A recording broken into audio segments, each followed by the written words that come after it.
Scattered throughout the land as if by the hand of a mad god, the spires dominate the landscape they stand upon. Rising thousands of feet into the air, they are the source of countless suppositions, tales, and myths. The learned know that the spires house entire populations, the last remnants of a civilization that once dared span the stars. The Spires are also one of Conquest's oldest factions, and in January 2026 received a long awaited rework. I've been playing them almost exclusively since then, trying to get a grips with the new Spires and how they play, and in this video, we're going to talk about that. Now, our ranking metric for this tier list is on screen now, but as a reminder, the primary value of a tier list is that they are a very efficient way of starting arguments on the internet. In this video in particular, a number of the units that I'm going to rank are going to be affected by how I like to play Conquest, and I'm going to try and mention that whenever that's the case. For example, there are a lot of things to like about both Ferromancers and Bound clones, but I like to play relatively high activation count armies. When we get to each of those units, I will rank them perhaps a little lower than you might, but I will try and caveat that with why they don't fit my playstyle quite as well as they would yours. Regardless though, the main point of this video is actually just to use the fact that it's a tier list to talk about the faction. In short, this is going to be a faction-focused video where we talk about who Spires are and how they play, but for the sake of engagement and something to talk about and an argument to have, we'll be doing it by way of a tier list. So, how do 2026 Spires play? They're an army built around one primary mechanic, which is strain expression. All Spire units possess a strain, which the unit can activate by suffering the decay effect. You activate them as a draw event. You gain the benefit, which may last for the regiment's activation or for an attack or until the end of the round. And then at the end of that activation, you take wounds from decay. You'll take 1 wound per stand in the regiment, so 3 wounds for a 3-stand regiment, 8 wounds for an 8-stand regiment. Unless you are a monster, in which case you'll take 3 as a fixed amount. Monsters always take 3 wounds from straining. Some regiments have rules that will reduce the amount of damage that they take from trying to strain express, and there are a very small number of ways to reduce the damage or remove the damage entirely. But generally, what you're doing with Spires is playing a game of risk and reward with the life of your troops. You are trying to effectively manage a wound economy. What this means is that the classic Spires experience is often going to be going, I'll be able to heal this regiment next turn, but right now I'd have to take some damage if I wanted to get this ability. If I get this ability though, well, I might kill my opponent, which will save me damage in the long run, and so potentially it's worthwhile. And then you won't, you'll get unlucky, your regiment will be floating 3 wounds and they'll die, which is very much the inheritor of the old way of playing Spires, which was a series of mechanics that made you feel like a genius right up until you went, oh no! When it works, though, and often when the risk is worthwhile, for example, when a regiment might be about to die anyway, it is an interesting and compelling underlying theme, and it's supplemented by some reasonably compellingly complex other mechanics. Things like biomancies and ferromancies and a number of the strains themselves are unique to Spires, and this does a pretty reasonable job of selling the alien nature of the faction. So, strengths and limitations. In terms of strengths, when it works, the Spire's wound economy really is genuinely very compelling and can be somewhat powerful. This is a faction where we're often going to do a lot of damage to our own regiments, but we also have the ability to heal. And being able to balance that self-damage against that healing can really give you a whole extra layer of control over the game that's being played. Because fundamentally, you are the one who gets to choose whether you impact a strain expression and sustain some damage from a troop, and you are the one who gets to choose how your healing mechanics are used. You can do quite a lot of very effective load balancing across the army, where your healthy or safe regiments can have their wounds risked, or your regiments that are about to die anyway can have their wounds risked, and you can reserve your healing for where it matters. You'll often see anecdotes about new Spires that will talk about how many wounds they healed over the course of a game, and it can be a very high number, but you did a lot of that damage to your army yourself. Overall, though, when the wound economy works, it really works. And that's worth mentioning as kind of a design feat because historically that's something that's really hard to do. The history of wargaming is kind of replete with individual regiments or units that have been designed to injure themselves for some benefit, and it's often very difficult to make work. In fact, the Unholy Sepulchre in Conquest is an example of a regiment that has been meant to work this way for some time, and really only after many years of attempts to iterate has it come close to that actually functioning as a mechanic. The Theocrator, being the sister regiment, does work fairly well, the Sepulchre a little bit less. But once you understand it, the wound economy mechanic kind of works across spires and does genuinely feel like you are some sort of alien being or aristocrat playing games with the lives of your troops. Now, I have some caveats about it as a mechanic, and there are some things that do need to be mentioned when we talk about limitations, but the fundamental mechanical concept, although it's very different to how spires used to play, is interesting and is worth experiencing. Spires are also, as a broad faction, one that allows a lot of quite crunchy choices in list construction because we really get to select from a veritable menagerie of creations. Clones, drones, husks, and monsters are the categories of troops that we have. But there's actually quite an enormous amount of difference between those different regiments, and they're pretty internally balanced against one another. Now, I do have some mild concerns about Spire's overall power level, particularly relative to the high watermark of the game at time of recording. But when we get to the tier list, we'll actually see that I've had to expand out the middle categories to allow a little bit of nuance, because if I didn't, everything would basically just be in B tier, more or less balanced against itself. There are some high watermarks and some low watermarks, and this is a faction that is the home to the worst melee regiment in the entire game, which we'll talk about. But as far as faction reworks go, they have done a very good job of making almost everything in the faction usable in some capacity. There are quite a large variety of lists that you can make that are probably capable of achieving at least an overall winning record, that is to say 3 and 2 at an event. And especially when weighed against other Spires regiments, most things in the faction have something interesting to offer. There's generally going to be a mix of speed, damage, and durability in any individual trooper, and lots of choices where you have things that are maybe fast and dangerous but not durable, or fast and annoyingly sticky but not dangerous, and that's overall pretty good. There should be trade-offs, and in Spires we can pick from a whole bunch of regiments to choose how we make those trade-offs in our lists. Now, in terms of limitations, there are some that really need to be mentioned. The first is that the wound economy only sometimes works. When you build for it, when you build to make it function, it's interesting and compelling. But when you don't, it feels like kind of an absentee mechanic at best or a trap at worst. And if you don't understand when and where to use your strains, actually a lot of them are just going to end up being a bad idea to use. It is very possible, if you're approaching Spires for the first time, to have a situation where most of the mechanics in your army, it will actually just be incorrect to use a lot of the time. If you don't include healing or some other mechanic to limit the damage or compensate for the damage from strains, usually they're a bad idea on rate. Most strains will give you a small damage increase that does less damage to the enemy in terms of points worth of wounds inflicted than it will to you. Now, even in those cases, there will still absolutely be instances where it is correct to strain, where a regiment is about to die anyway, or where a regiment is almost effectively completely safe from harm. If you have a Desolation Beast sitting behind a powerful front line and the enemy has realistically no way to ever get to it, you can almost strain all the way down to death, because for a monster like that, only the last wound matters. But to really have the wound economy, the idea of playing games with the lives of your troops, feel like a core part of the army, you have to build for it. And not every list will make that work, and the faction overall doesn't fully support it yet. There aren't enough ways to mitigate the damage. There aren't enough ways to build around strain expression. And there are, for example, no ways for a regiment to have strain expression emerge as a natural response to the environment that it's in. And there aren't really any other mechanics that I can look to in the faction and say, oh yes, that's the core mechanical identity. Strain expression is the thing that sets Spires apart from most of the rest of the game, and it isn't properly baked into the entire faction yet. It's like 70% of the way there. There are also concerns with Spires from a competitive level, particularly in terms of just broad power level and matchups.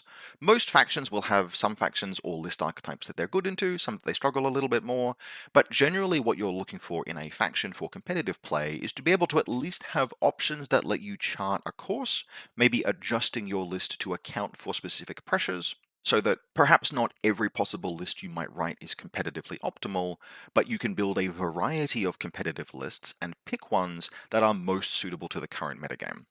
Spires hit a hard wall there because this is a faction, quite narratively appropriately, that has zero access to interference as a mechanic. Categorically, in Spires, you cannot interfere with opponent spellcasting.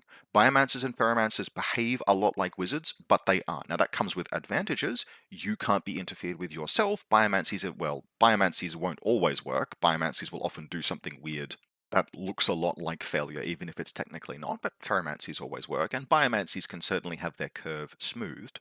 But you have no native defense against enemy spellcasting, and that means some matchups, particularly things like Tempered Creed, Magma Dwagon, but there are other factions as well that can do good offensive spellcasting. If I was building a 100 Kingdoms list to dunk on Spires, you bet I would include cheap, efficient 100 Kingdoms offensive spellcasting, for example. And those matchups for Spires can range from bad to very close to auto lose. With the Magma Dwagom Tempered Creed matchup in particular, being grim. And this is exacerbated a little bit in particular by the current competitive metagame, which everyone is hoping changes a little bit come the next balance update. That'll be beginning of about Q2 2026. There is a real tension in the competitive metagame right now where you have 4 or so very powerful armies, one of which is Dragon, which in addition to having extraordinarily powerful, ridiculously long threat range offensive spellcasting that effectively can't be stopped by Spires, but if you do manage to compensate for that, they will then hit you with a wall of defense 4. If you tech to defend against defense 4, you will weaken your competitive matchup into basically every other competitive list, because the other things at the top of the metagame right now include a whole bunch of either loose formation or evasion 3 monsters. If you take a list that has multiple Siegebreaker Behemoths, for example, boy howdy, you've got Smite. That'll show those Dragon. Anyway, you just played into an evasion 3 army and now you're dead. From my tone of voice, you might pick up a small amount of frustration there. Probably fairly reasonably. It's not something that I love about if I head into an event. I do not like the idea of foreknowledge that there's a matchup that I'm going to lose. That's something that we might tolerate in other game systems. For example, Games Workshop games, that's something that you might just deal with. But that kind of preordained experience is something that I'm not particularly looking for in any game that I choose to play. And so a little bit about Spire's future success really is just riding on the next balance update. If it trims back successfully some of those best safe for competitive list archetypes, and maybe does a little bit of work further emphasizing some of the core mechanics in Spires itself, they're probably in quite a good position to thrive. Finally, just in terms of a limitation, bit tongue-in-cheek that I should mention, even though mechanically new spires are much less complicated and difficult to explain than old spires, that comes with a little asterisk that there is some intentionally very verbose language inside the rules for this faction that can mostly be disregarded, but can form a little bit of an impediment to a new player either picking up spires or having spires explained to them. Basically, someone needs to confiscate the design team's medical dictionary, or at least threaten them with a smack across the nose with a rolled up newspaper if they choose to name another rule something like telencephalic lateralization or cortical delateralization. If you can tell me without knowing already what the rule is what either of those things does, then you are probably a wizard. There is nothing about those names that realistically communicates what the heck the rule does. It's just trying to sound weird and alien and medical, and sure, to an extent, it does hit that mark. But in practice, when you are learning how to play Spires or playing them in a game against someone who doesn't fully know them, what you actually do is you just click past those overly complicated strain names and just tell them what the rule is.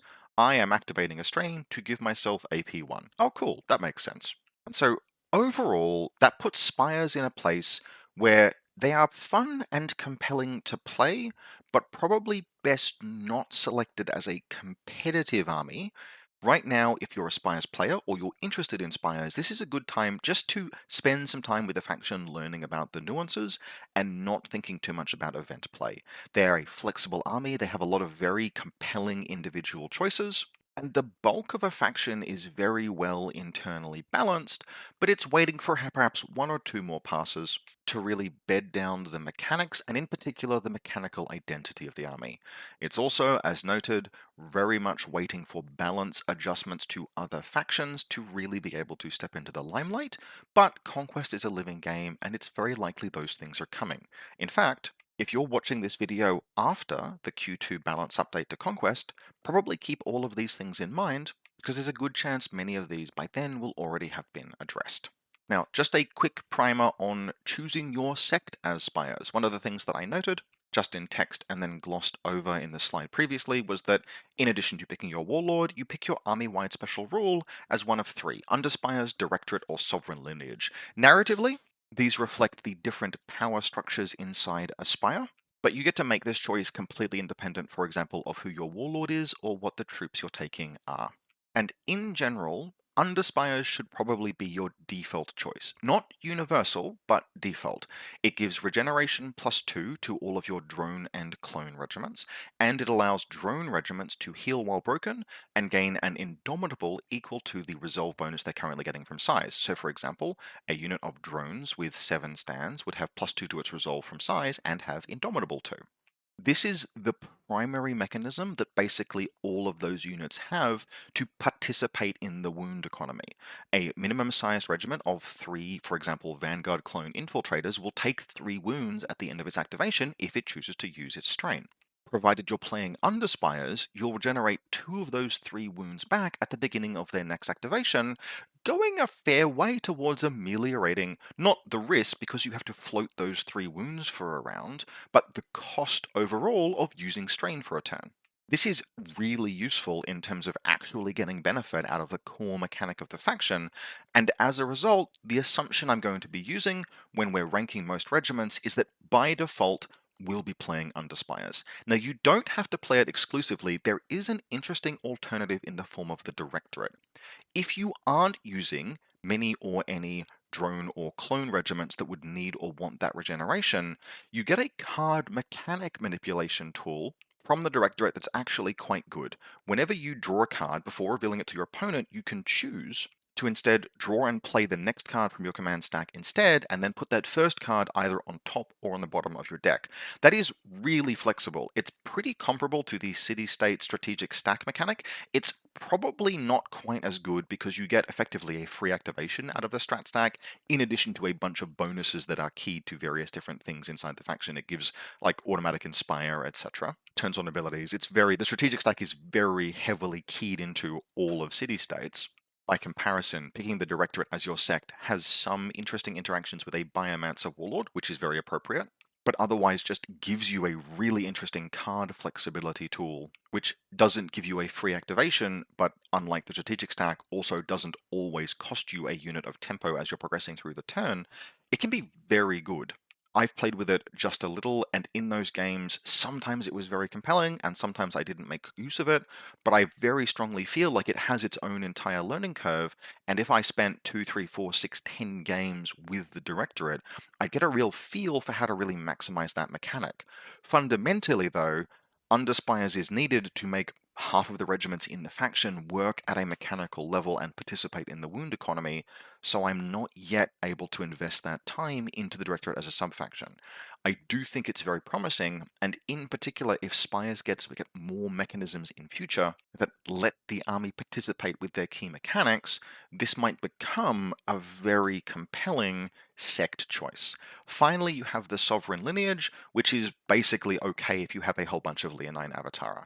I don't think Leonine Avatara are particularly good at the moment. In particular, meta considerations are kind of keeping them back. But if you are playing Sovereign Lineage, your Husk troops get inspired and aim shot whenever they're attacking a wounded enemy. Now, the inspired benefit is almost, not completely, but almost useless. I have played enough 100 Kingdoms to know that occasionally a free inspire can be very useful, but it's very niche. Most of the time, Regiments will either inspire or be charging. There'll be some source of inspiration for a regiment that is making a clash, so you could dispense with that ability and lose very little. Getting free aimed shot against wounded regiments, however, can be kind of useful. But the only regiment that benefits is Leonine Avatara. Of the three sects, the Sovereign lineage could absolutely use a whole bunch of work. This is not a benefit that is worth choosing unless you're playing a very specific army, and having played that specific army once, it's also not very good much of the time. So don't recommend the Sovereign lineage, recommend the Underspires as the default, and the Directorate if the Underspires isn't a fit for your list. Still, that's an interesting choice between Underspires and Directorate, even if, as we progress on into the tier list, we're going to assume Underspires most of the time. And with that, it's tier list time. And as you can see, I've expanded out the middle rankings because I do genuinely think I have to for this tier list. There is quite a good internal balance, and if I was to do this tier list just with S2D, I would have to chuck most of the things in the faction into B. And so in the interest of a little bit of nuance, we've basically expanded B out to have categories on either side, A plus, B minus, C minus, C plus, and as there is likely to only be a single unit in D tier, I've renamed it to appropriately reflect what that unit will be. As always, we're going to start with characters, then move on through light, medium, and heavy regiments, and that means we're starting, in this case, with the Biomancer. And the Biomancer is a comfortable A minus B plus for me. It doesn't quite push up into A tier, mostly just because it's 100 points. That is very expensive for a character that, if it was in another faction, would be a wizard with a barrage stat. In Spires, it's not, so he's just a nerd, with basically no way to contribute to the combat capabilities of his regiment, but he does have a draw event that gives +2 attacks to the command stand, which is near enough to something like making him combat capable and beginning to justify the 100-point cost, which is, again, very expensive. In another faction, this kind of thing as a wizard might be 80 or 90 points. For 100 points in another faction, I'd expect an actual combat stat line, or at least a few barrage ability. Now, regardless, the Biomancer is quite compelling as a warlord or non-warlord, and that's part of why he's relatively highly ranked. Biomancies are also, look, they're a bit wacky and random, but they are comfortably the most flexible of this kind of ability that we have in the Spires. When we get to the Ferromancer, I am going to be ranking him lower, even though there are many things about the Ferromancer to like, because it's fundamentally a little bit inflexible. The Biomancer, by comparison, has two different offensive biomancies, a healing biomancy and a buff biomancy. The Biomancer is also a very important part of Spire's wound economy. Now, I have kind of seized on the idea of the wound economy as a fundamental part of Spires. It may never have been intended to be so by the designers, but I have to find something to hang core faction identity on, and there isn't a lot much else. And the Biomancer is a big enabler of that. And the reason why is that particularly two of his abilities, Unstable Enhancement and Essence Transfer, almost by themselves are a microcosm of the wound economy. Unstable Enhancement, if you do nothing, you roll a d6 and you randomly give a regiment for the rest of the round +1 march, +1 clash, or +1 volley. To date, I have a 100% strike rate across multiple games of giving clash to volley regiments and volley to clash regiments, but you can alternatively choose to roll 2d6 and deal the lower number of that wounds to the target regiment instead, which, yes, absolutely can have that 1 in 36 of dealing 6 wounds to your regiment, but often it'll deal 1 or 2. The math on 2d6 pick the lowest is very forgiving. And if you do that, you get to choose which of those characteristics you want, and +1 clash or +1 volley especially can be a really big deal, particularly if you're doing the damage to a regiment that's about to activate and regenerate. Something like Marksman clones or Vanguard clone infiltrators can often safely be unstably enhanced for +1 volley, and then they can activate and they regenerate. Now, you're floating those wounds until they activate, but the risk window can be narrow and you can get a big payoff. Similarly, Essence Transfer is one of the ways that you load balance your risk of wounds, because Essence Transfer deals the lowest of 2d6 damage wounds to a regiment of your choosing within 12 of the Biomancer, and then heals 4 to another non-monster regiment also within 12. And so this lets you swap wounds between regiments, and often you'll deal, not always, but often you'll deal less than 4 damage to one regiment to heal 4 damage to another regiment. And if you have regiments in your armies that are good sources of wounds, perhaps because they have high levels of regeneration, the Biomancer really helps you play that interesting and compelling wound economy game. And as a result, I kind of consider him a relatively key part of Spire's faction identity. Now, that works regardless of whether or not he's the warlord, but coincidentally he also makes a fairly good warlord. In particular, he's probably the most model agnostic warlord, where basically any army can have a Biomancer slapped in charge and it will work pretty much fine. The Biomancer as the warlord gets you just to do a second Biomancy. That's good because Biomancies are so flexible. You will usually be fine to do two. Now, you do have to wear the risk that any one regiment can only ever be targeted by one practitioner action, that's Biomancy or Ferromancy. So you can't target the same friendly or enemy regiment twice. But even then, the flexibility of the Biomancies will often let you successfully use two quite easily.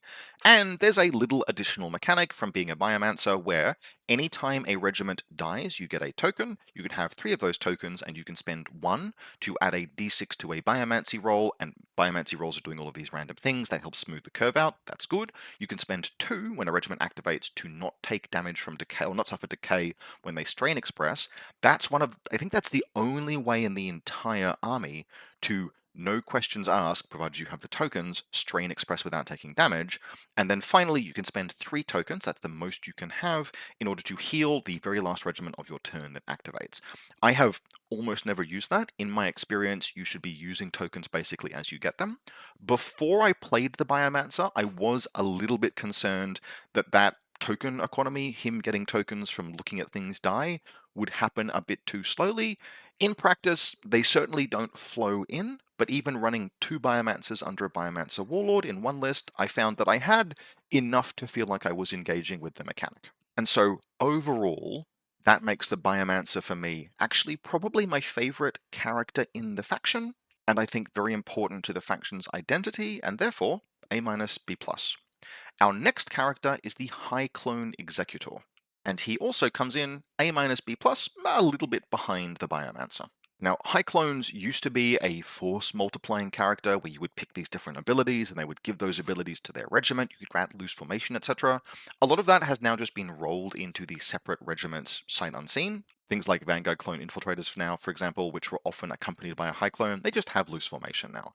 High Clones can still give out double time to clone regiments. That's a pretty niche ability, and what that means mostly is that High Clones are combat characters, but they're good combat characters and they're cheap. At 90 points, they have a defensive profile that usually lets them survive 1 duel, and they have 5 attacks with Cleave 2 and Flurry, and Clash 3. That's just a good offensive profile, not certainly as good as some other factions' 90-point combat characters. Let's not, for example, compare him to a Crusading Noble Lord who has an identical damage output but also gives his regiment Terror 1, but inside the context of Spires, 90 points for a combat character is about as good as we're going to get points for damage output, and so the High Clone is just, he's practical. He's a good practical choice, and his warband is very solid. He's got access to the full gamut of clone regiments and some useful drones, particularly force-grown drones. He's got some interesting monsters that he can take. He's got compelling restricted choices, compelling mainstay choices, just a nice warband.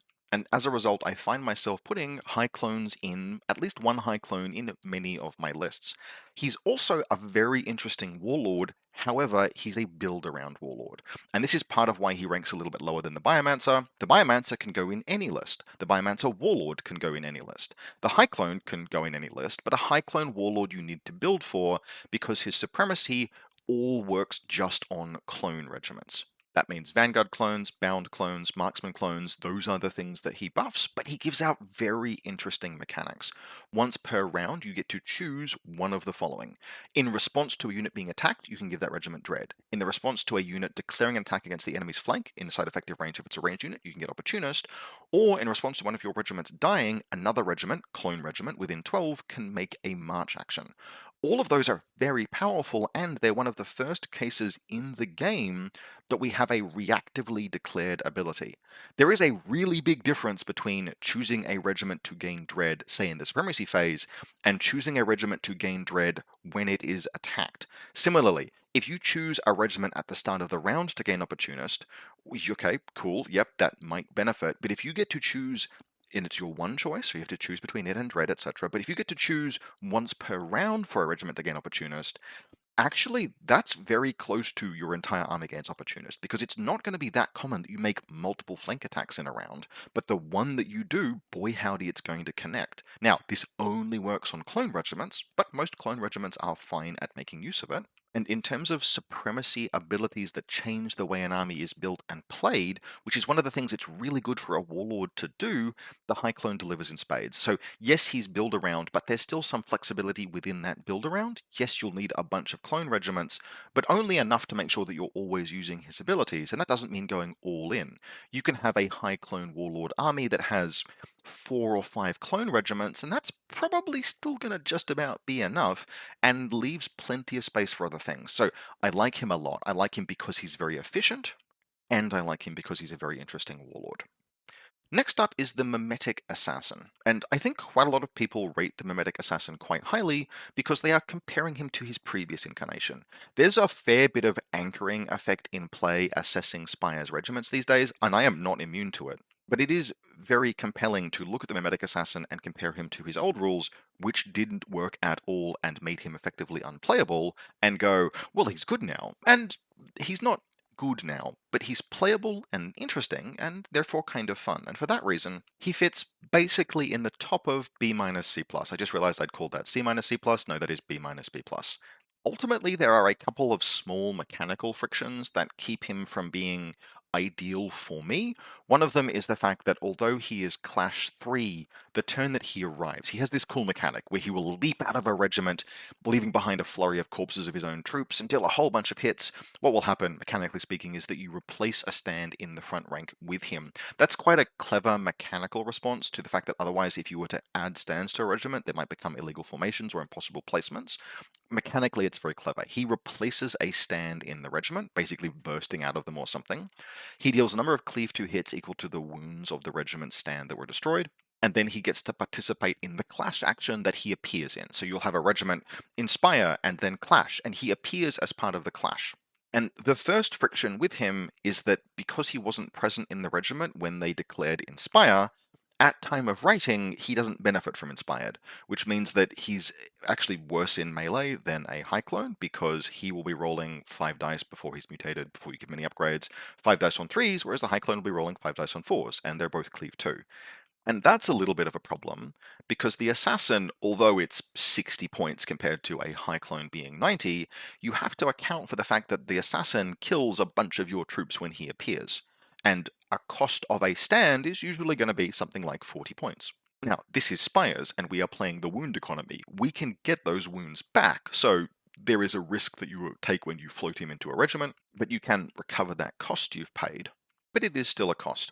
Finally, 2 small things. He doesn't contribute his card to your command stack. The turn that he appears, you just put his card in play activated next to the regiment. Now that isn't the end of the world by any stretch of the imagination, but I like me a high activation count list, and he doesn't really help participate in that. Secondly, he's Resolve 1. Now, I think I know why that would be the case. He's not meant to be a leader of troops. He's an assassin that leaps out and kills things. But they really should have not given him a resolve stat for that, because the problem with being Resolve 1 is that if you decline a duel, you probably won't, but if you do, or if the regiment breaks, then he tanks the shit out of their leadership. If you appear in a unit of Vanguard clones, for example, and then they take an extra wound and then they break, well, they're going to shatter now because that regiment has gone from Resolve 3 to Resolve 1. And that's just a really weird friction that I don't know why that exists. If they just remove his Resolve stat, make him Resolve Dash, not a problem anymore. Completely fine, the regiment uses its own Resolve. These are small frictions, though. Ultimately, the Mimetic Assassin works now. And in fact, I think kind of ironically, as much as I have been comparing him directly to a High Clone, he works very well in a High Clone list. A High Clone Warlord list in particular will often include multiple units of things like Vanguard clones, which are cool and a little bit sticky and a bit hard to kill and just about okay in terms of doing damage, but in a High Clone list, your Vanguard clones might really be hoping to get a charge into an enemy flank in order to benefit from an opportunist. If they have to fight someone front on, well, they can hold the line for a little while, but they don't do damage. How do we answer that? Well, we have multiple Vanguard clone units, and we have a Mimetic Assassin in the list, so he can appear in one of those and do a whole bunch of damage. I've used that, and it worked really well. But it does fundamentally kind of make the Mimetic Assassin very nearly a, not quite, but very nearly a build around character who isn't a warlord. If a warlord is built around, that's fine. It's adjusting the way the army plays. The Mimetic Assassin has to adjust the way the army plays in order to fit in at all, and that makes him fundamentally kind of niche. But he is usable niche. He's cool and he's interesting. And he's narratively very satisfying, and he's a meaningful contribution to that idea of the wound economy, where he costs you wounds when he appears, but you get a big benefit for that. You do a bunch of cleave 2 hits, and then maybe you recover those wounds back. I like him, but I think he's a sometimes tool in lists, and as a result, B-, C+. Now, our next character is the Lineage Highborn. And she is another character that we're going to compare pretty directly to the High Clone because she is primarily a pure combat character. Now, she's a good pure combat character. She has Clash 4 with 6 attacks, Cleave 1, and Flawless Strikes. And if you're willing to spend a few extra points, you can actually give her +1 Clash, putting her up to Clash 5, potentially with 7 attacks. Now, Clash 5, natively Clash 5, is really good, particularly since she's going to be able to reroll 6s, and because she's got Flawless Strikes, rerolling 6s has its own really nice effect because you get more of those ones, you get a chance to roll them off of the rerolled 6s. All of that really is quite good, and she has an excellent rule called Imposing Excellence, where she gets parry, and a Husk regiment she's attached to gets parry as well. Now, she has Incarnate Sentinels and then a bunch of Husks as her mainstays. If she's in Incarnate Sentinels, she won't grant them parry, but the way that parry works, it's really just about in contact withstands with parry, so if she joins a unit of Incarnates, she's still giving some benefit to them, and Incarnates are very good. And all of that is really very promising, but we're still ranking her. Actually, she's probably going to end up quite close to the bottom of B. Huh. Why is that? Well, the answer is that she's 140 points for basically just a pure combat character. If you want to go ahead and give her those mutations that make her Clash 5 with 7 attacks, she's 155 points. And a High Clone is 90. And I'm going to say this quite a lot of times over the course of this video, but points matter a lot. Points are the things that we buy all of our regiments with, and every time you take a luxury choice, it has to justify itself. Not least because this is a faction of B-tier regiments, but just generally, luxury choices represent kind of a handicap compared to stuff that is of higher quality. And a Lineage Highborn is not 60 points more dangerous than a High Clone Executor. That means she is very slightly inefficient, or more accurately, she's very, very expensive, and so the inclusion of her in a list sucks oxygen out of other regiments. It removes entire stands from regiments compared to taking a High Clone Executor in her place. Now, they have different warbands, it's not directly comparable, but ounces become pounds and those points add up. Still, one Lineage Highborn with the appropriate mutations is a very cool combat character that can join some perfectly sound regiments, and as a result, she is still a B tier. As a warlord, I don't particularly love her. She benefits Husk regiments exclusively, and while it's fine, it's by no means the strongest activated supremacy in the game. How it works is for 1 round, anytime you roll a 6 in a clash or volley, you count that 6 as a 1. That's obviously got some interaction with any ability. There are a small number of abilities where rolls of 1, for example, Flawless Strikes on her, you'll now trigger Flawless Strikes on a roll of a 1 or a 6. Okay, cool, that's kind of neat. But even if you build all the way around that, it's only a moderate effect, and it's a once per game supremacy. Not that crash hot, but she's fine as a combat character. Next up, far opposite end of the spectrum, not a combat character at all, we have the Ferromancer, and this is our second practitioner character.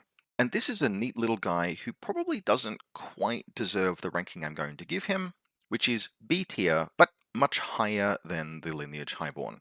The Ferromancer has a whole bunch of abilities called Ferromancies, but unlike the flexibility of the Biomancer, they are not flexible. Almost all of them are some kind of defensive ability, whether you remove inspired or aimed from enemies, or you give untouchable to a unit, or you give reroll resolve rolls of 6 and tenacious. There is one ability that makes monster stands count as 0 stands for scoring, which is very funny, very situational, but very funny. But almost all of the Ferromancies that you're expecting to use with a Ferromancer are activated and defensive, and that's a problem. It's a problem because if the Ferromancer does not activate before the enemies that are about to attack, he doesn't do anything. And that's a problem for 2 reasons. The first reason is that he just puts an impost on your command stack ordering. If you're taking a Ferromancer, your opponent knows that either you're putting the Ferromancer early in the stack, in which case you aren't putting things that might attack your opponent, they can read into how you might order your turn, and if you're not putting the Ferromancer at the top of the stack, he ain't doing anything. And that's a problem.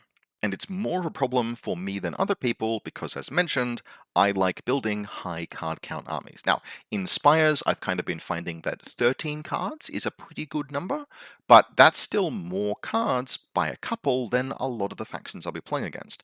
Sorcerer Kings and 100 Kingdoms will usually reach higher card counts, but Dwegom, for example, won't. And so even if I wanted to, I can't guarantee the Ferromancer card priority, and ultimately that limits his effect.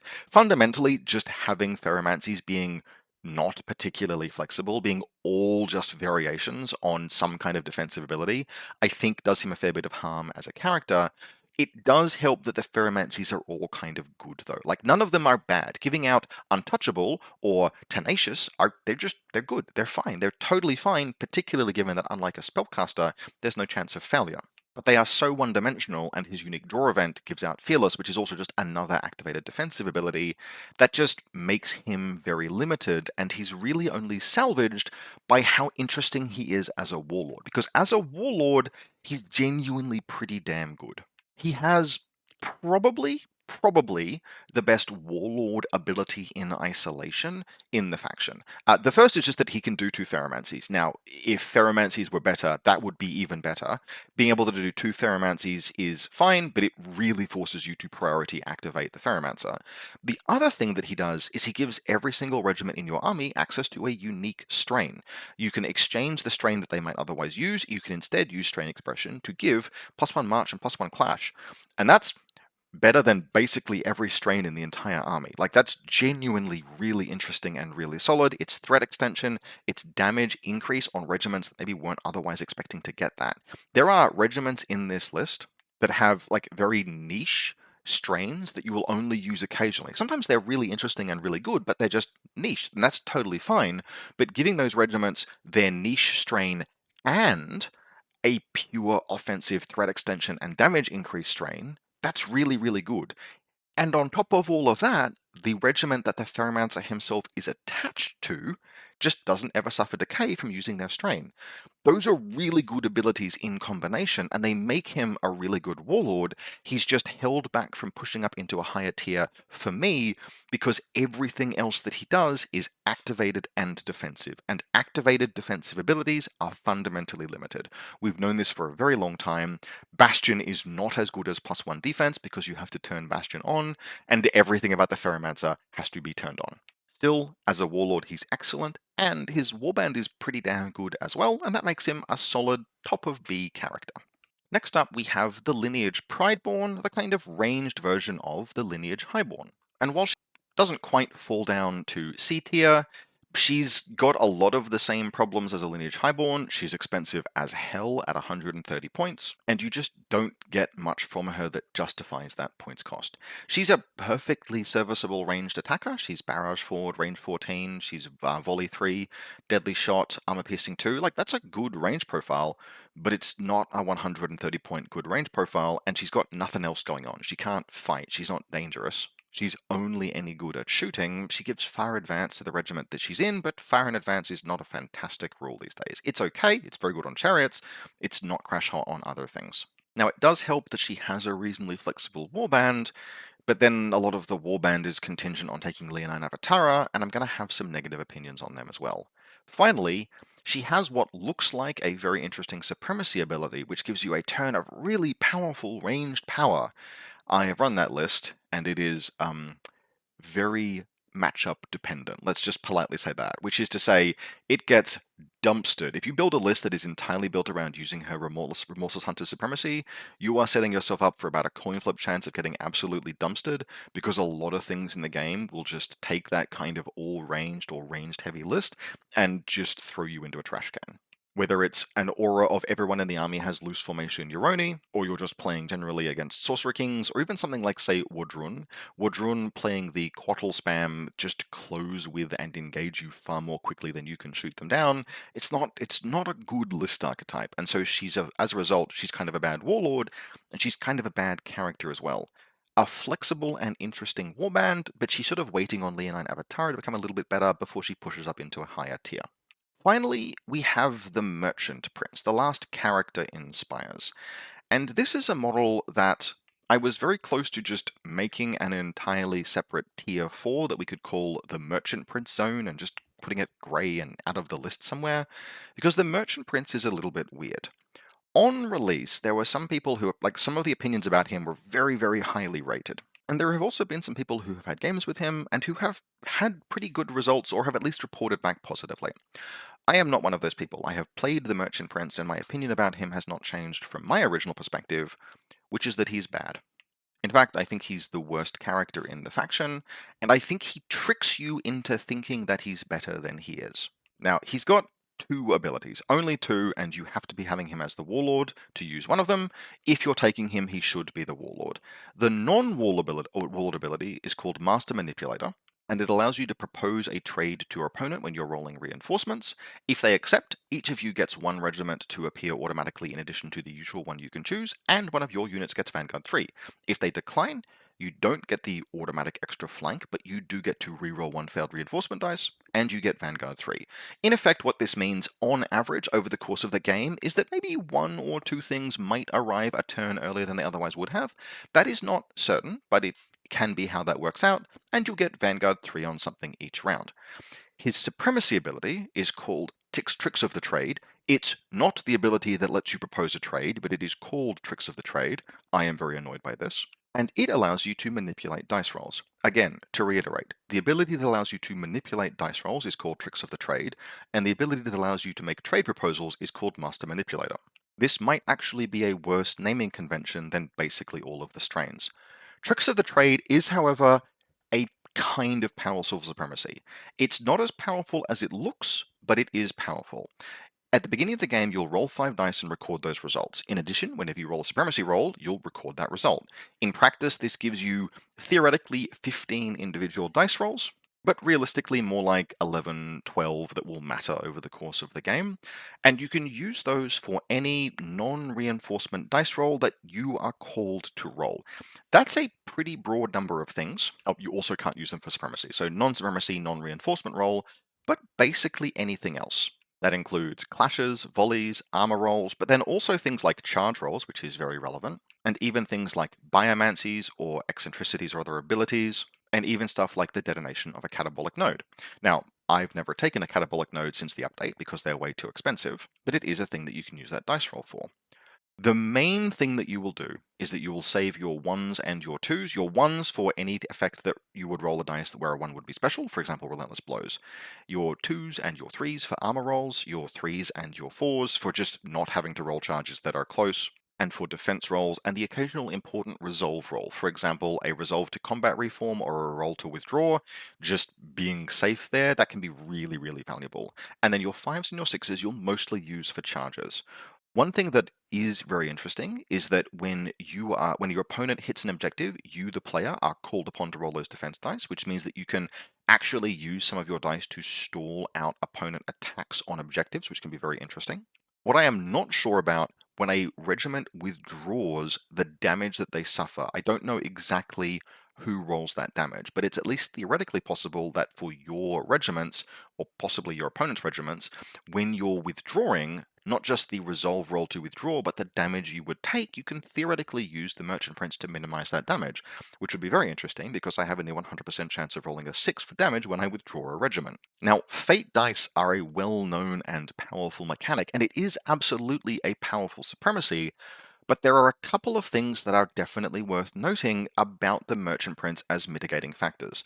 The first is just fundamentally that fate dice make you think they are more powerful than they actually are.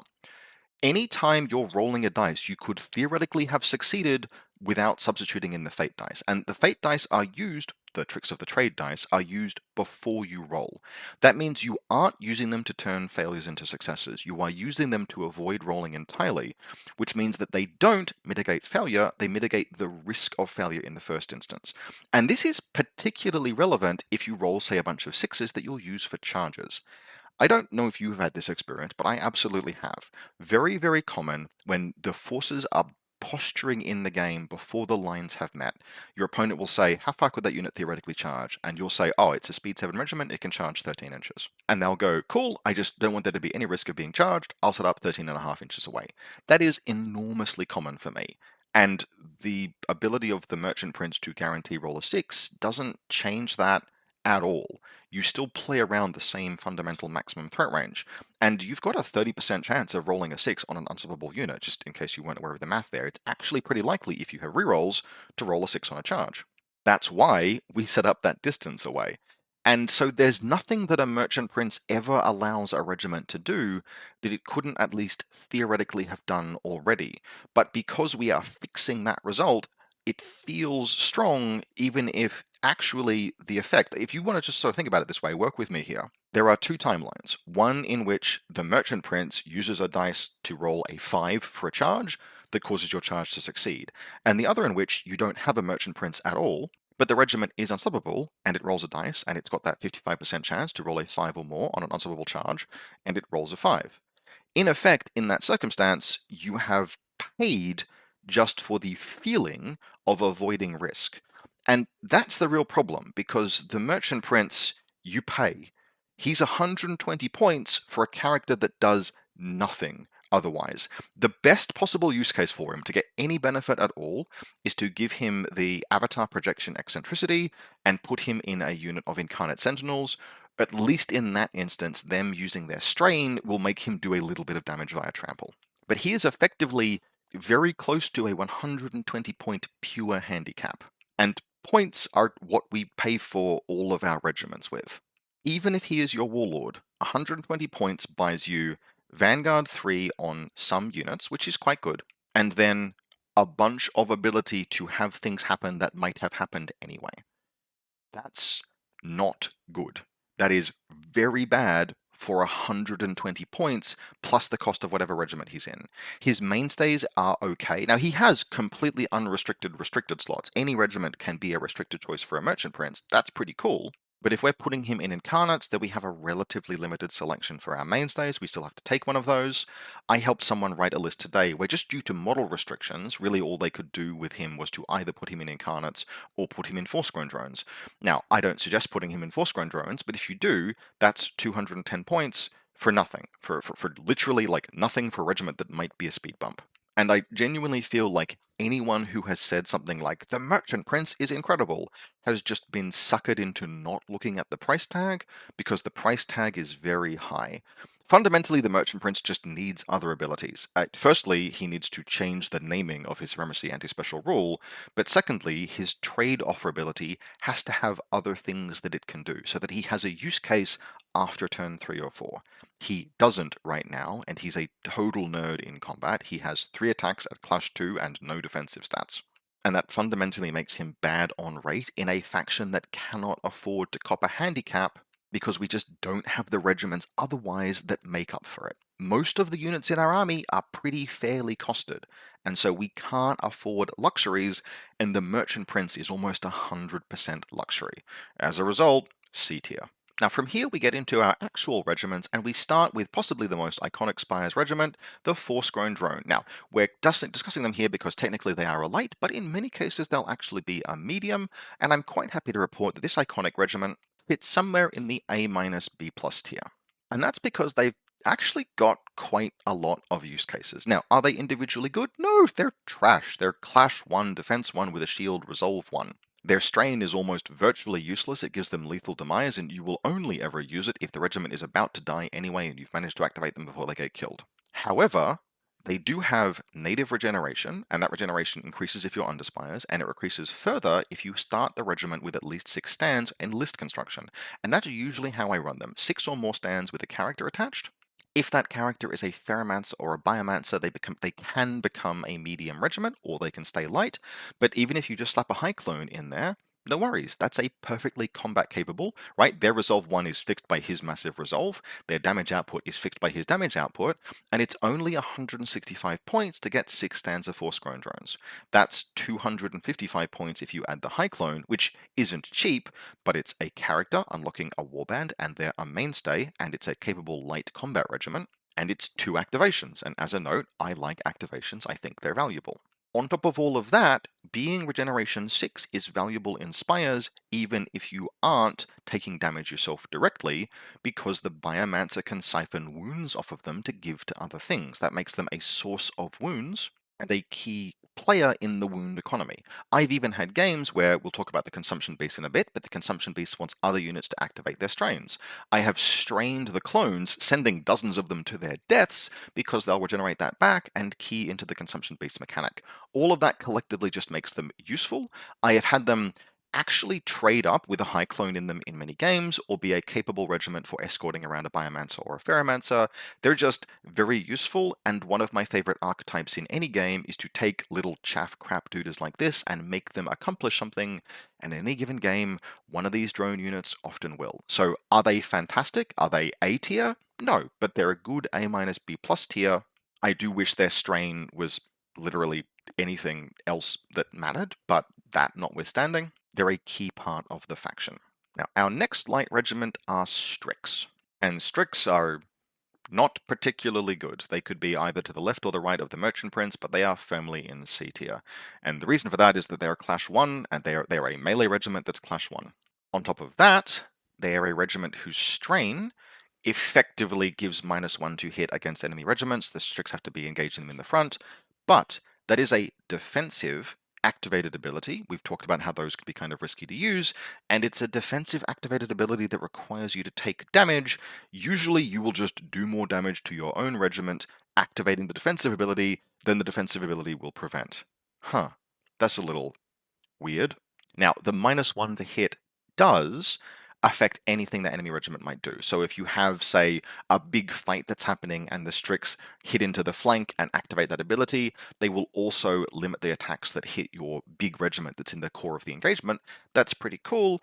It's easier said than done to make that work. Now, it seems like Strix are meant to work that way. They're meant to fly in. They have Opportunist, but Opportunist Clash 1 is not meaningfully better than just being Clash 2, and being Clash 2 does not a good melee regiment make. Now, they've got some Lethal Demise 3, that's kind of nice.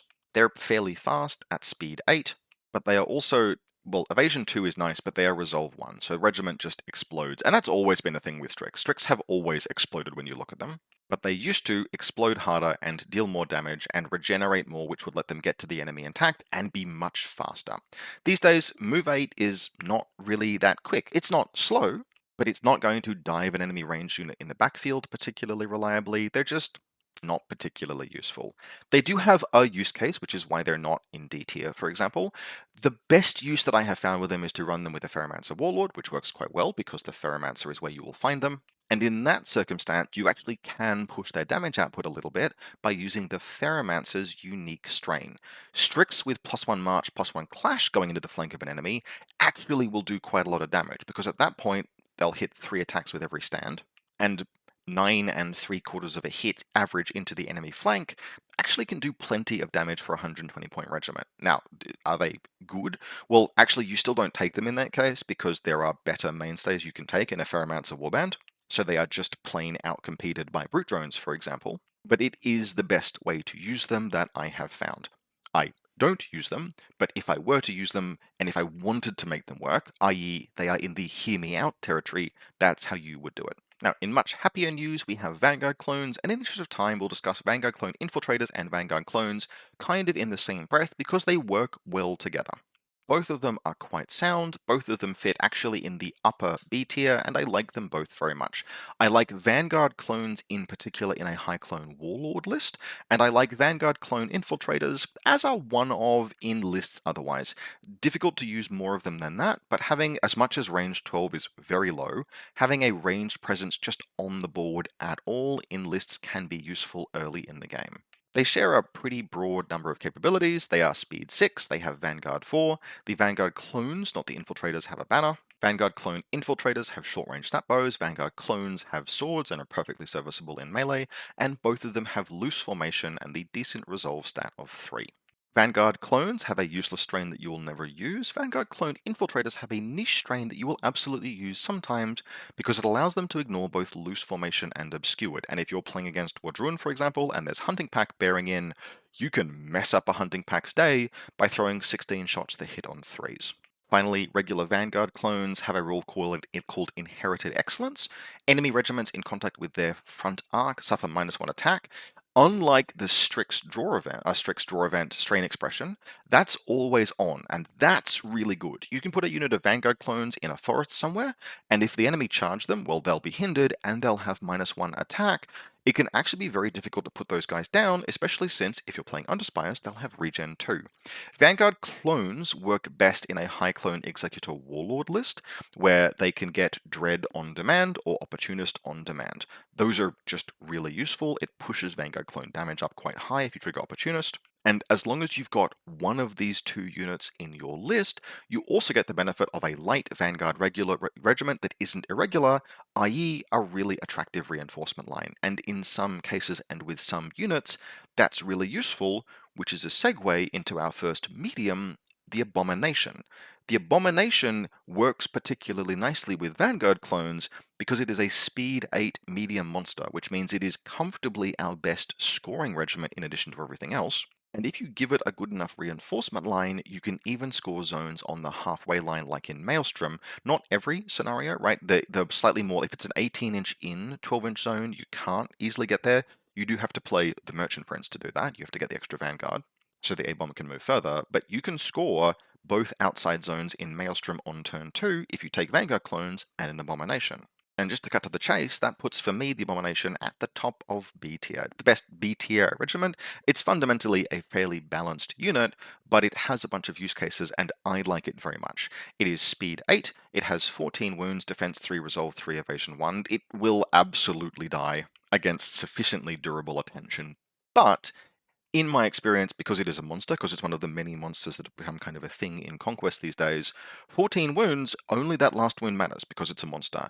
And it's kind of easy to deal 13 wounds to Abomination, but not 14. That happens a lot. 14 wounds, defense 3, resolve 3 is just durable enough that plenty of things might bounce off of it.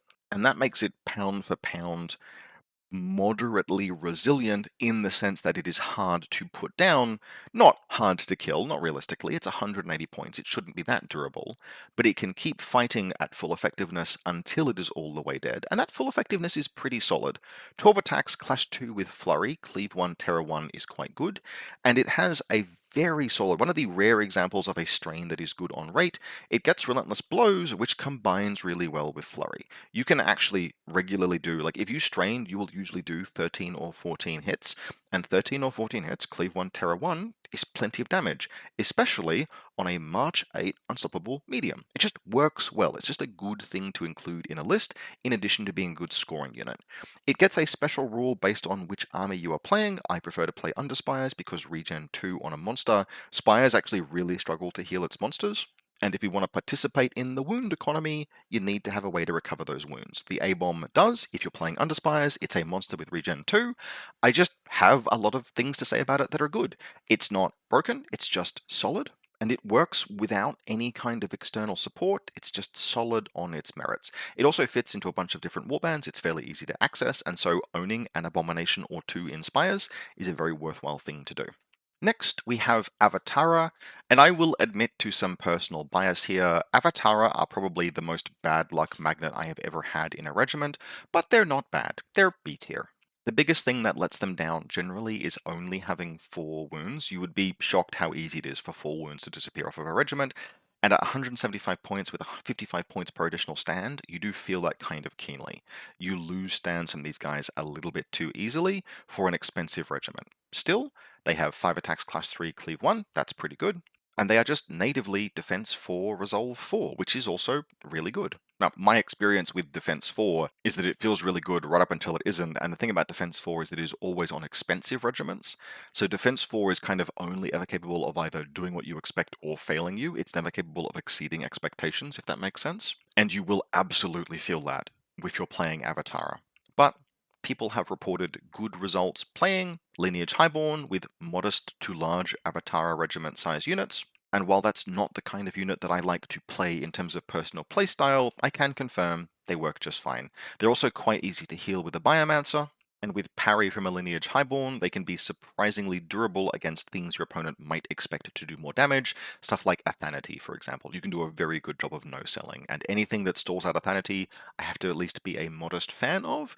For that reason, they are just reasonably dependable. They are fine. I don't love them. I don't hate them either. Avatara, solid B. Very similar are bound clones, which are also, again, a solid B tier unit. I think some people probably will disagree with me with this, and I think that is a pretty classic case of the anchoring effect. It is very easy to look at bound clones and compare them to old pre-update bound clones and go, oh my goodness, they got Cleave and Bastion. Wow. They're also 30 points more expensive, but wow, +1 attack as well. There are so many more rules. They are so much better. They're not so much better, but they're good. They are definitely still a Clash 2 regiment. There is only so much you can get out of it. And if you run them in a large block, you better be real careful about using their strain expression because you will nuke large portions of the regiment in order to get that high support bonus on them. But they are decently fast, fundamentally solid, a serviceable home for many characters.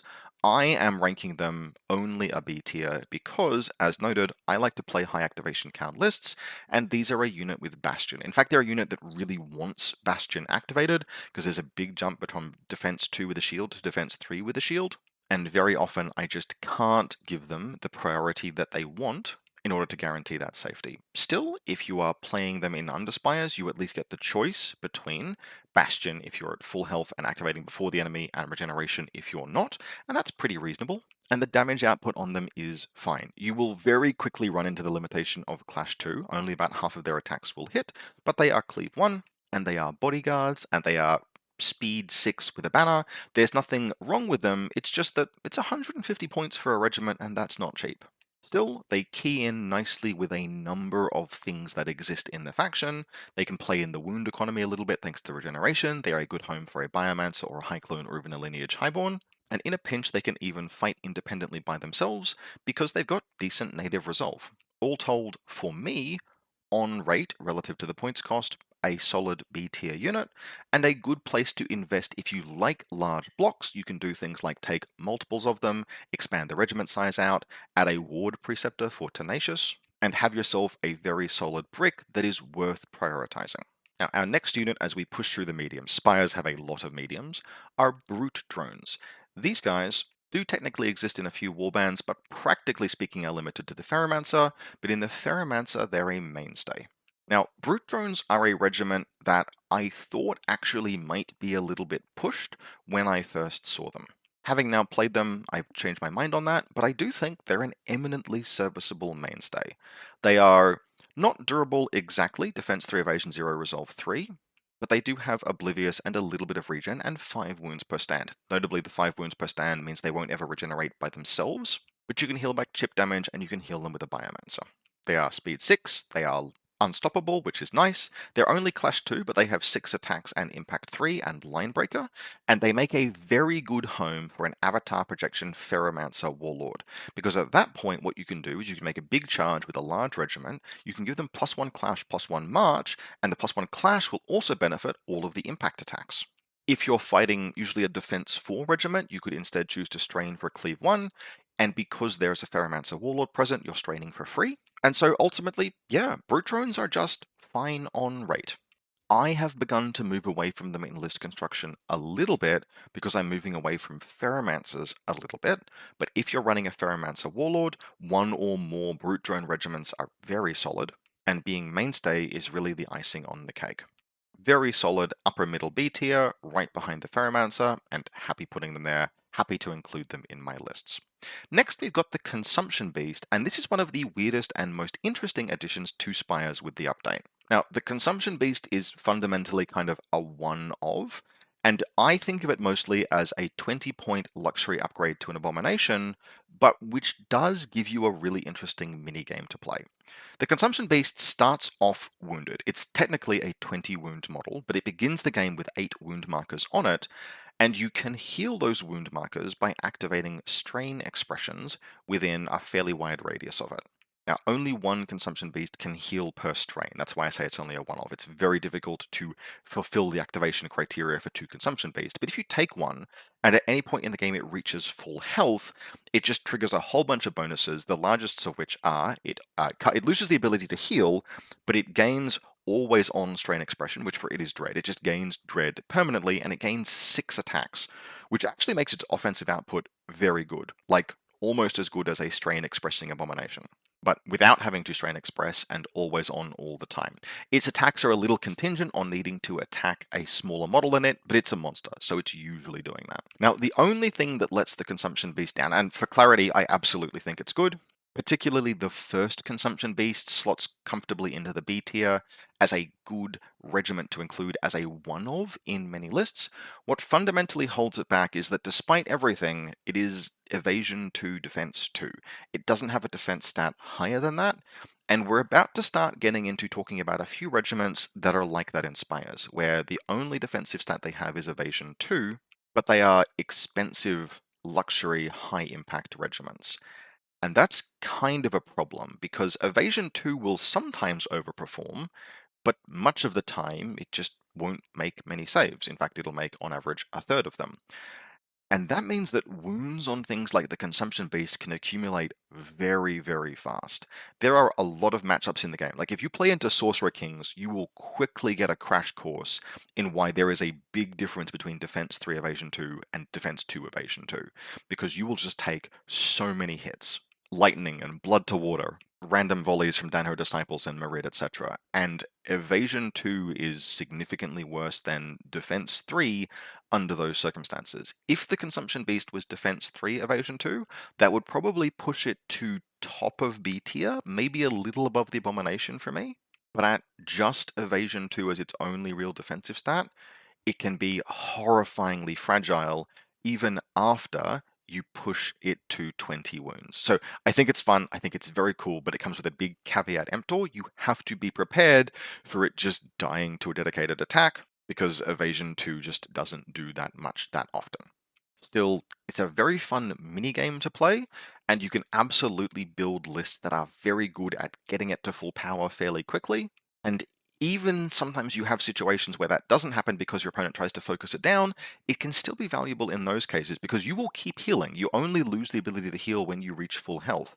I have had games where my opponent has put lots of effort into keeping it from reaching full health, but that was okay because it took a whole bunch of attention. It was a big distraction Carnifex. That's a cool choice. That's a cool element of interactivity with your opponent. I think it's fun and interesting design, and as a result, it's a solid B tier unit. Next up, and something that does slot into the A-B+, are Desolation Drones. Now, these are little guys where the only time that they've really genuinely failed me is when I tried to run them as a front line in a Lineage Pride-born army. Don't do that. But otherwise, they have consistently performed, and they are really the only remnant of what used to be a very important part of Spire's identity, and which is still a very powerful mechanical archetype, which is debuff. Being able, what they do when they hit an enemy with either their volley, when they declare their volley, or where an enemy is about to take hits from their lethal demise, that enemy suffers -1 defense for the remainder of the round. That's really good. Not only does it make their volleys quite useful because it's like armor piercing that ignores hardened, but it also potentially sets up huge numbers of other things. Whether that would be making the Abomination effectively cleave 2, or making a bunch of Vanguard clone infiltrators or marksman clones effectively AP 1, or even maybe letting some Force-grown drones do something. That's valuable. Like a debuff that persists for the remainder of the round has some really big potential knock-on effects and some really significant synergy, and they are a mainstay in the Biomancer's warband, and I like Biomancers. Even just one of these guys, and that's usually the correct number, just one Desolation Drone unit that arrives usually on turn 3 in response to the toughest enemy regiment walking onto the board, has consistently served well, and debuffing the enemy and then following up with other attacks is a strong archetype. They're also frankly no slouches if they get jumped. They're not good in melee, in fact they're very bad, but having what amounts to armor-piercing lethal demise, that's really cool. And they're modestly durable. Not very durable, but they are defense 2, okay, 5 wounds, resolve 2, with Oblivious. Now, that's not going to survive a really heavy attack, but if you've whittled your enemy down a little bit with a ranged attack, having 15 wounds on those guys and Oblivious is like usually just durable enough to not get completely killed by whatever it is that reaches them.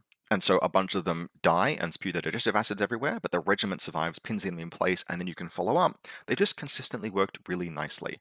I don't think they are very, very powerful, but I do think they're very, very useful and capable, and I consistently get good results from them. And as a result, although they are less of a key unit to how Spires function than Force-Grown drones, I like them so much that they're absolutely going into the A-B plus tier. Now, on the other end of the spectrum, ultimately still not in C tier, but not a great unit, are Leonine Avatara.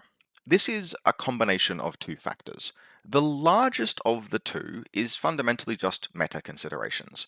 Leonine Avatara are a regiment that is pretty good, for example, against Dwegom, although Dwegom have some very strong defensive tech these days against Deadly Shot.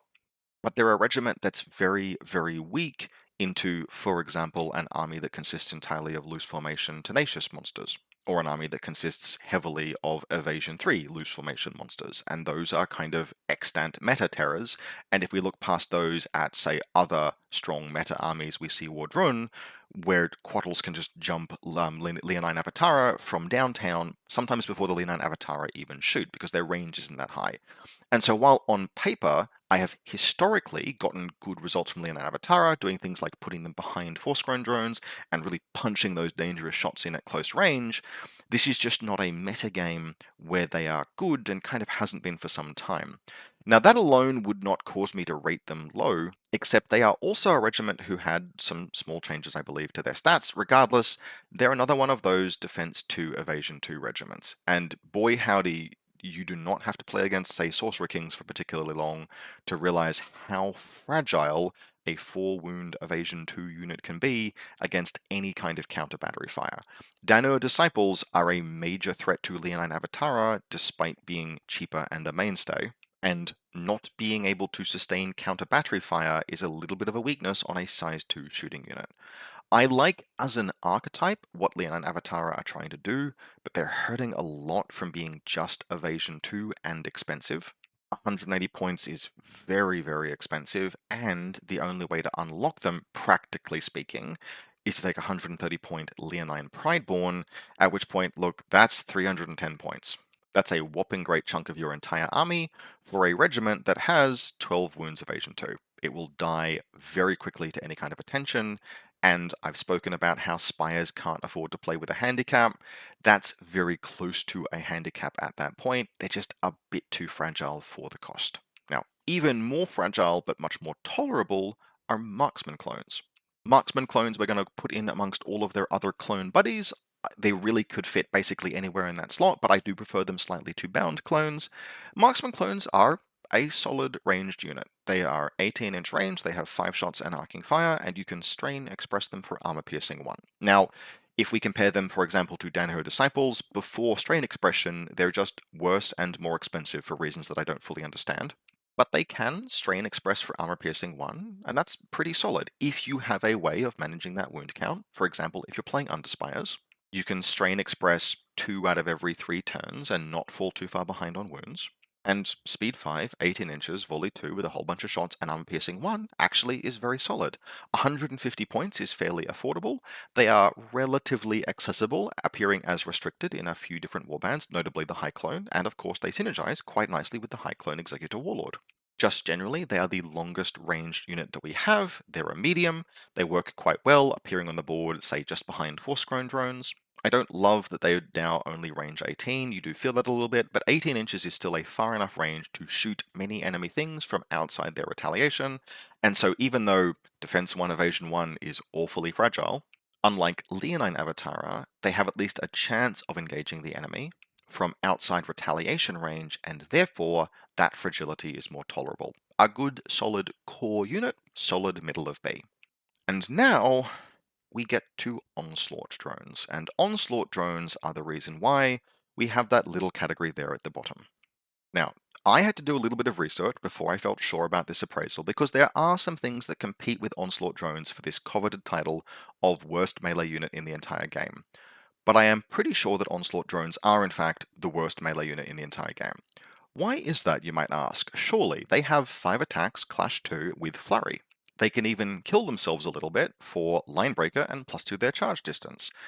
And that's kind of where we get into the issue, because unless you strain them, and straining in those circumstances is a risky thing to do, they are by themselves the slowest unit in the entire game. They are speed 5 and they don't have a banner. And that makes them the slowest unit, period, in the game. Nothing moves more slowly than Onslaught drones. There is one regiment in the game that moves as slowly as them. That's Morrowind in Weavers. And Morrowind in Weavers, for very similar reasons, were very close to them in terms of the comparison for probably worst melee unit in the game. Now, in the case of Morrowind, they are eye-wateringly expensive for reasons I cannot possibly understand.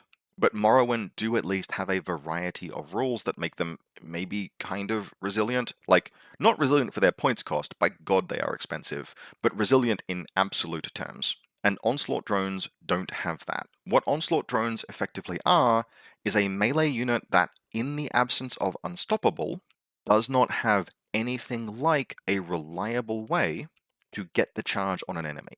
They are pretty thoroughly set in the role of like the enemy will usually charge them because they are speed 5 non-unstoppable. Best case scenario, they're speed 7 non-unstoppable if they injure themselves, and actually speed 7 without unstoppable is still not that dangerous. To have a guaranteed charge, you have to set up 8 inches from the enemy. The only way otherwise to fix their charge distance in Spires is to take an expensive aura ability that lets them roll 2d6 and pick the highest, or play a Merchant Prince, and my opinions on the Merchant Prince are fairly heavily set at this time. And so in practice, much of what the Onslaught drones will be doing is receiving the charge. And they are not set up to receive the charge. They are Defense 2, Resolve 2, yes with Oblivious. Now, those are exactly the same defensive stats as Desolation drones, except they only have 4 wounds per stand, and Onslaught drones don't damage the enemy on the way in.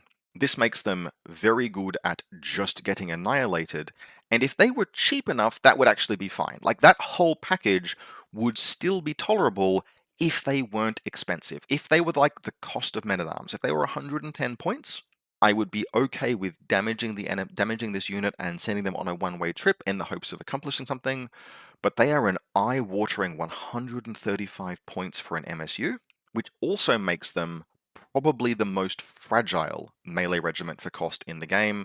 Again, competing with a Weaver's unit, I think they might be outcompeted on that front in the form of Scale Dancers, another Weaver's unit who are just egregiously expensive for a 4-wound brute unit. But again, the point here is that Onslaught drones are not in august company, and just very ill-suited to accomplishing anything, especially given they are 135 points. If they were cheaper, they could work. If they had a standard bearer, they probably would work. And if there were any circumstances under which their strain expression could occur for free, I would, even then, I'd have probably some quite optimistic things to say about them, even if at that point they were still 135 points for a Defense 2 Resolve 2 melee regiment. Overall, though, I bit the bullet. I have tried them, I have used them in some games, and they are just really goddamn bad. The only way to get any use out of them is to draw your opponent in, sacrifice other regiments, and let them be the hero unit having a flank, and in that circumstance, they're still just a worse version of, say, a High Clone Executor Vanguard cloned unit benefiting from the High Clone Supremacy ability. Like, I just don't have anything I'm particularly willing to recommend about Onslaught drones. Their rules set them up to fail, and at 135 points, they are too expensive to be disposable.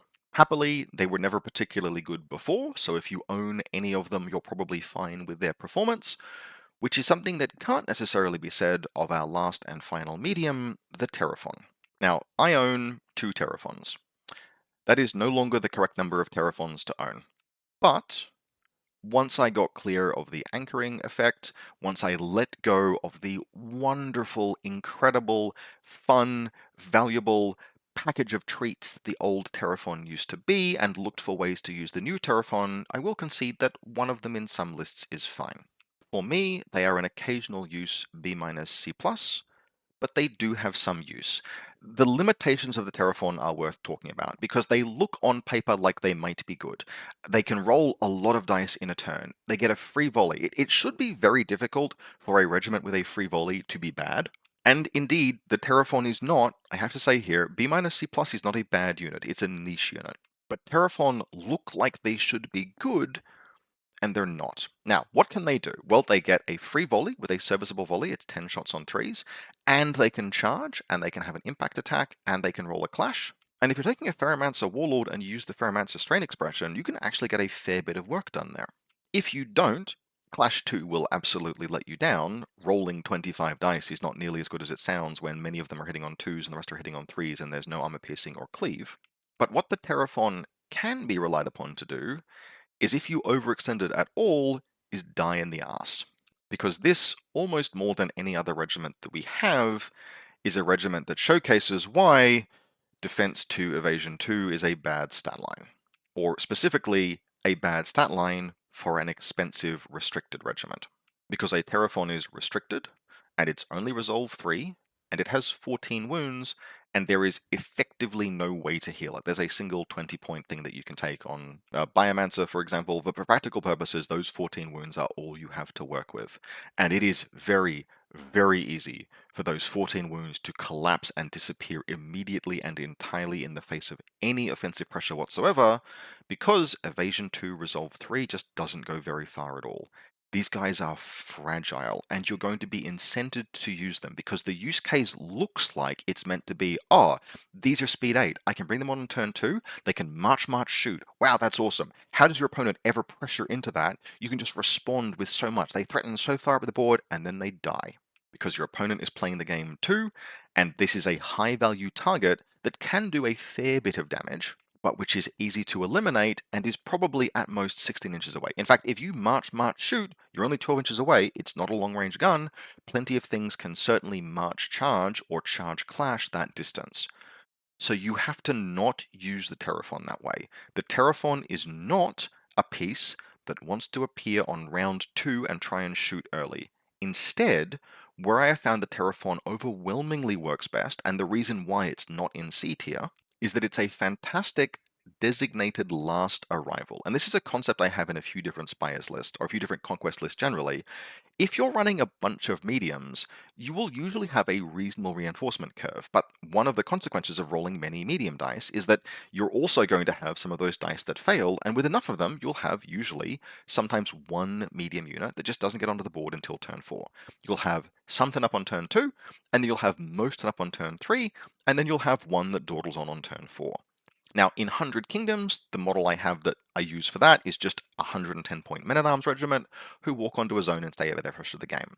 In Spires, I don't think there's any regiment that fills that gap. We don't have a 110-point medium. Our mediums are all expensive. The closest thing we have to a cheap medium would technically be Force-Grown Drones with a character in them, and I ain't leaving the Biomancer off the field until turn 4. So instead, what we really want from a last arrival medium, right, from a turn 4 medium, is a regiment that can contribute to the board immediately when it arrives. And that's where the Terraphon excels. Because for all of its fragility and vulnerability to counter battery fire and vulnerability to being engaged and ability to just die the second something it looks at it, it can contribute really aggressively the turn that it arrives. You can even have situations where if you bring it on turn 3 or turn 4, it gets to do things like march onto the board off of a reinforcement zone at like in a reinforcement line in a position that you know is safe, and do things like march, aim, shoot. You can do that if you bring it on later. It's very flexible, it's just very fragile. So we have to play it in a way where we don't, like, where its fragility is not a problem, but its flexibility is a benefit.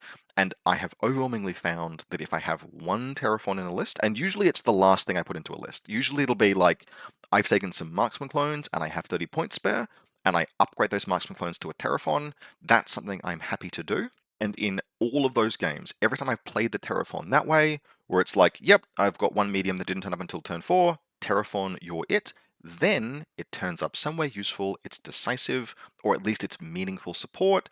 They just get to do all of the things that they want when they're not being exposed to danger. When I use things like abominations or brute drones, Vanguard clones, Vanguard clone infiltrators, even Avatara as the early arrivals to set the line of battle and engage the enemy, and then the Terraphon arrives as support, that's when it works best. So, if you are someone who has been using Terraphons and struggling with them, or has not been using them because you remember what old Terraphons are like and you miss them dearly, and you're looking for a use case, that's what it is. Now, do I think they're fantastic? No, they're B minus C plus.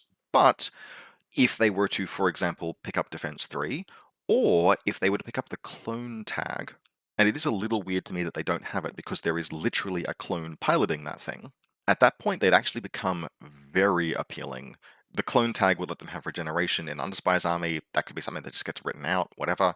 But being able to interface with the High Clone Executor's Warlord trait actually would maybe make two of these something you would take in some lists. And for anyone who owns two Terraforms, that would be nice, because right now 2 Terraform is the wrong number, and this model is too large and too nice to be used as a shelf warmer. Still, it is. The first one, however, is seeing at least some play.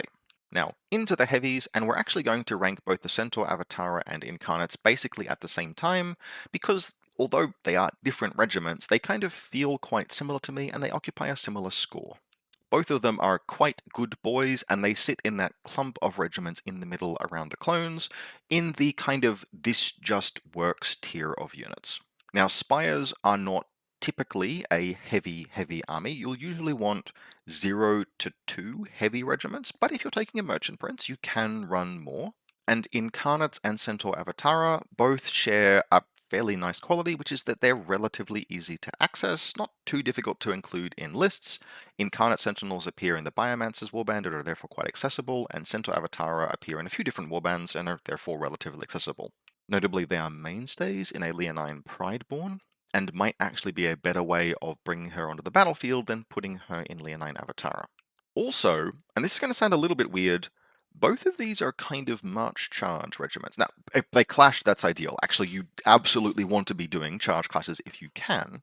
But one of the things about heavies is that they arrive on the battlefield a little bit later, and that means that sometimes you have to just have a way to extend their threat range and do damage at a longer distance than from a charge clash, and both of them weirdly can be quite good at that. Now, it's no surprise for Centaur Avatara. Of course, they are not too bad. They want to be doing a charge clash, but they're not too bad doing a march charge. You can strain to give them shock, and they have the resounding malevolence rule, which is just a way of saying that their impact attacks gain deadly blades if they declare a charge clash. That's all pretty cool, and Centaur Avatara have always just been a serviceably statted regiment. In the old days, I'd say Centaur Avatara had a slightly better key in with how Spires worked, because Spires used to have loads of debuffs. They don't anymore, so the large number of hits you do just with their flurry attacks is not as big a deal, but it's still good. They do a ton of hits in melee, they have brutal impact, decent quality impact attacks on the march charge, like they're just a solid unit. I had originally thought that they would probably play second fiddle to Incarnate Sentinels, that both of these are heavies and Incarnates are better, and while I would say Incarnates are a little better, ultimately, Centaur Avatara are 190 points, Incarnates are 220, and 30 points is 30 points. That's a meaningfully large amount. That's enough to upgrade, for example, a second unit of Marksman clones into a Terraphon, and that's a trade that I might make. So I'm happy to include Centaur Avatara in lists, and I'm happy to include Incarnate Sentinels in lists. Incarnate Sentinels, as I mentioned, are weirdly kind of a March Charge regiment, and the reason for that is that they're March 6 and they aren't unstoppable. This makes them surprisingly difficult to actually get into melee, but they're weirdly good at the March Charge because their strain gives them Trample 3. They have superior creation, so they don't take too much damage from straining, and they are Clash 3 with Impact 3. So a March Charge with an MSU of Incarnate Sentinels will generally deal 9 impact attacks hitting on 3s, and then 9 tramples. That's good. Like, that's just good damage at 13 inches minimum, which is a very valuable thing to have on a heavy regiment that's arriving a little bit later. I have had multiple games now with Incarnate Sentinels where all they ever did was March Charge Trample, and they were very good every single time. When they clash, that's great, but just bear in mind if you're playing them that sometimes the best thing to do is just get them into melee and get that trample active, and that's really solid. They're also quite nicely durable. Defense 4, Resolve 4 with 6 wounds, that's just a good stat line. They're also fearless. Now, I've had them just torn to fucking shreds by having to fight things like Steelforged, but anything with a fair offensive output will usually take a couple of turns to chew through something like Incarnate Sentinels, and so I like them a bunch. I like them most with a Biomancer attached. You can give a Biomancer Avatar projection to make him into a Brute. He will then benefit from the Trample when they Strain Express, and you can give a Biomancer. A Biomancer can heal the regiment, or he can give the regiment +1 Clash. Those are really useful. And if they actually are making clash attacks, he can give the command stand +2 attacks. It's the most valuable target for that ability.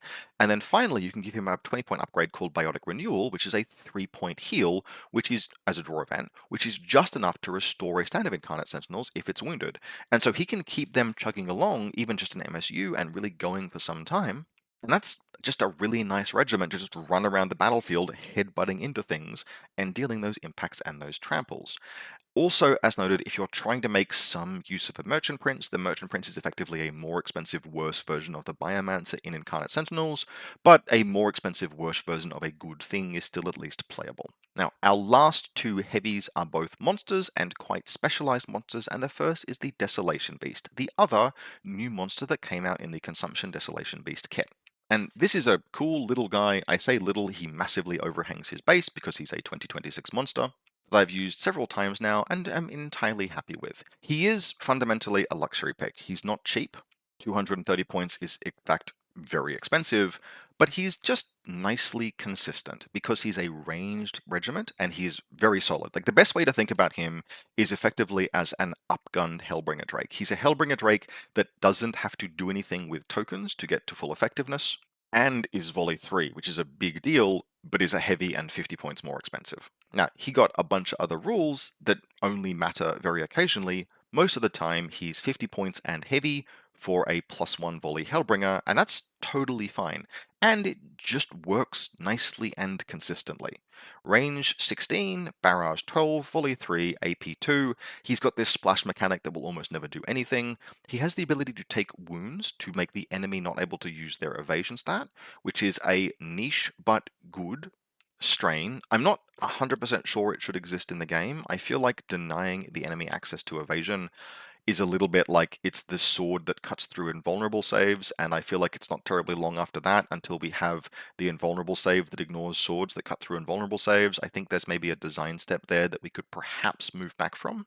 But it is good to have and useful to use, and the thing about a 16 wound heavy ranged regiment is that many games he'll just never be attacked, so you can safely strain express him much of the time. He's also kind of not bad in combat, like total wet noodle, almost no damage at all from his clashes, but he has trample 6. And so if you really need to push damage, something that you can do if you're at close range is volley and then just charge. You're not trying to do clashes, but you'll get those trample hits that can sometimes finish something off.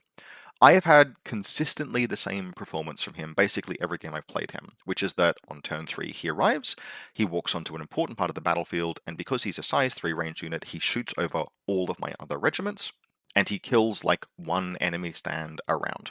He kills a stand of Steelforged or a stand of Uroni, and just slowly prints small amount of value turn on turn. He will only occasionally pay for himself only by the late game, but the thing about a size 3 range regiment is that he can put damage where you otherwise couldn't get it into place, where you have regiments that are heavily engaged and you can't otherwise offer them support. Because he arrives as a heavy, he can always arrive usually in a position that you know will deal some damage. You know where the enemy is committed, you can respond with him. He's just solid. He's not an auto take, he fits in amongst those other kind of heavies, but I've had consistently solid results when I'm using him, and so thumbs up Desolation based. Finally, the last of our lads, the Siegebreaker Behemoth. The Siegebreaker Behemoth fits in the B-C+ category, kind of not as a personal judgment on the Siegebreaker at all, but just as an acknowledgement that a Smite monster is always going to be fundamentally niche. The Siegebreaker got more expensive. At 230 points, he's tied for the most expensive monster in the entire faction. But he's fast enough, he can give himself Juggernaut if he's willing to damage himself. Note, it's very difficult to heal a Siegebreaker, so be careful doing that. It kind of works best in something like a Biomancer Warlord army, where you can just spend a couple of tokens to ignore the damage. And in those games where Smite is good, he is good. He's a good tech into Dwegom, but he's a bad tech into evasion heavy armies, and so fundamentally he's always going to be kind of a niche pick, and that's totally okay. I think it would kind of be a problem, right? Like, if the Siegebreaker Behemoth was strong enough on his merits to be included if you expected to have to play 3 out of 5 games at an event into an evasion heavy army, he would probably be too strong some of the other time. And so his role is kind of the same as it's always been. He represents an adaptation into metagame conditions. Right now, as I am recording, it's not really the time for him. But if I was running him just at a one-off game at a local game store and I knew I was playing into Dwegom, I'd probably reach for one, maybe even two. Fundamentally niche, but totally solid, nicely durable, just a good quality, powerful heavy who is a little bit of a poor choice in some matchups and quite a good choice in others. And so in the B minus C plus tier of niche, but in that niche sound. Sometimes Smite is just real good, and having basically the only thing in the entire game that has Smite all the time is basically unique to Spires. So I like the big lad, and absolute worst case scenario, 18 wounds, defense 4, resolve 4, fearless is tough enough that he can go a few rounds with almost anything, even if he's not well suited offensively to dealing with it, so totally fine. And with that, I think we've covered everything in Spires. Now, to conclude the video, one of the things I really do want to emphasize here is that, yes, I don't think there's anything above an A minus in this faction, and I don't personally think that's necessarily ideal game design. I like there to be things about a faction that are strong and become kind of definitional strengths.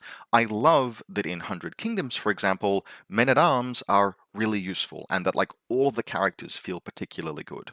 Well, except Mounted Noble Lords, but never mind. Lots of characters in 100 Kingdoms feel good, and they feel like they're competing with each other. In Spires, what I feel instead is that everything is very tightly clustered around that basically B tier, which has pros and cons. I would rather have little spikes of defining strength, and then I fill the list out with a wide variety of choices. In Spires, I feel like I have a lot of choices across everything, but nothing particularly stands out. But there is absolutely very good internal balance. Only a small number of units are actual genuine non-performers, and some of those are only in that spot because of meta conditions which might change. That makes the army eminently playable, provided you are willing to be very philosophical and practice radical acceptance when it comes to the Dwegon matchup in, say, a competition. And overall, there's a lot of fun stuff to explore. And that's where Spires kind of sit right now, is that they are a faction that is effectively being entirely rebuilt, and there is a lot to explore. As much as I don't think they're the strongest competitive army, I have had, for the last couple of months, plenty of fun just playing them. I say a couple of months, it's been like 6 weeks since the update, but you get the idea. And so if you are a Spires player, or you're interested in becoming a Spires player, what I would say is treat this as the exploratory period. There is lots to play around with. Almost anything that you might put in a list has at least some merit, and you'll rarely be making a terrible mistake by cutting something for something else just to see how it goes. Even things I've been critical of, like the Terraphon, for example, can have a really solid use case if you go looking for it. And because we're in that exploratory period, it's fine if the army has a competitive bad matchup, because the game changes all the time, and the faction is too new to be really aggressively concerned about that competition play. At time of recording, we're probably only a month and a bit away from the next game update, which will hopefully include balance updates, including shaving down some of the most powerfully performing factions. And I genuinely don't think I'm huffing particularly much copium when I say the future overall looks at least promising for Spires. They're not necessarily in the best place right now, but they're in a very interesting place, and the trajectory looks just fine. And so with that said, I hope very much that you've enjoyed this video. By all means, screenshot what's on the screen now and have an argument about it on the internet. I hope I have adequately caveated why my playstyle affects certain rankings. And with that, I'll be back at some point in future for more Conquest content.